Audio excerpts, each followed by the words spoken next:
That was Matt Graveling reporting there. Well, joining me to discuss this is Mark Rodney, the Chief Executive of Project Lifeline, which works to prevent youth violence, and Lib Peck, the Director of London's Violence Reduction Unit. Thank you both for coming in today.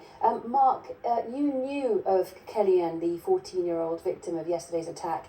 Is it true that you'd tried to reach him and that you hadn't been able to access him? Well, I knew of that, those young people and what those young people are going through.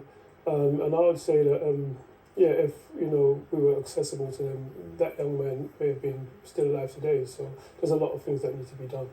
One of the aims of Project Lifeline is to identify the root causes of knife crime, particularly as it affects young people.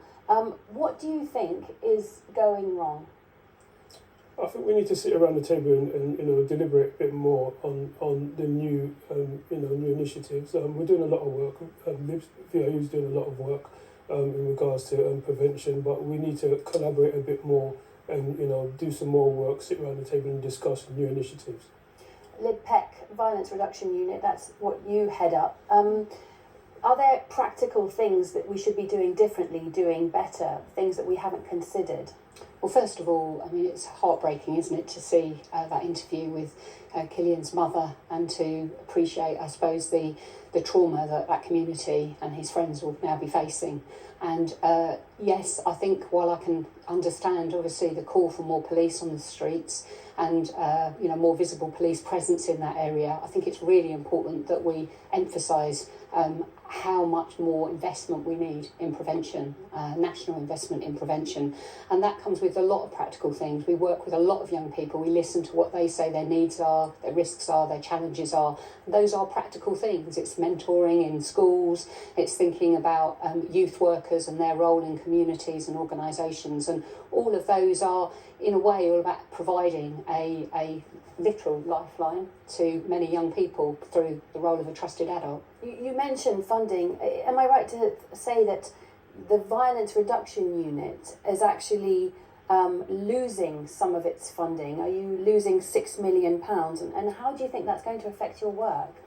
Yeah, so from last year we are going to be losing some money, but that is mainly external grant money. We still benefit from a huge amount of investment from the Mayor of London, and we're hopeful that we'll still be getting money from the Home Office, all of which enables us to reach 400,000 young people across London.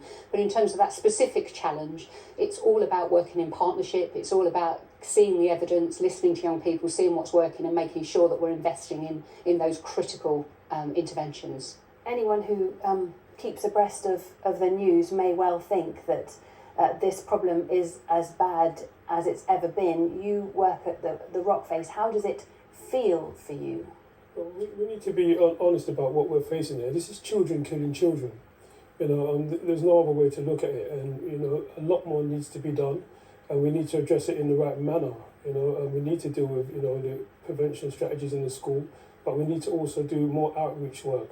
And as you spoke about, funding plays a major part in doing the work that we do. With Project Lifeline, we're in quite a few different boroughs, and we need support. So although we're getting support from VIU, it's good that we can get together and actually collaborate more, but we can do more. And you've spoken about the role of youth clubs and the fact that there are fewer. Is that what we need?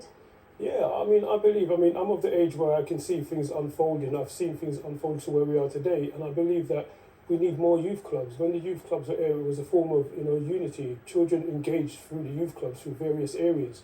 With the youth clubs gone, there's no engagement, there's no unity, which ends up in what some people will call postcode wars. Myself, I don't believe that. I believe we need to bring back the youth clubs where people can start collaborating and speaking more, and children can meet other children in the borough.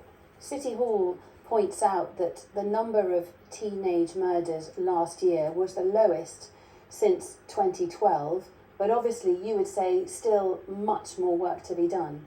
Yeah, it's very difficult, I think, today talking about statistics when the focus is actually on the tragedy that's happened in Woolwich. But Yes, last year we did see a record low in terms of the number of teenage homicides.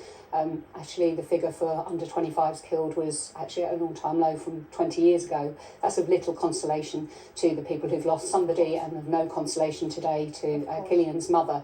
But any death is one too many. I'm afraid we're going to have to end it there. But thank you so much for your time, Lib Peck, Mark Rodney. Thank you for coming in today. Thanks.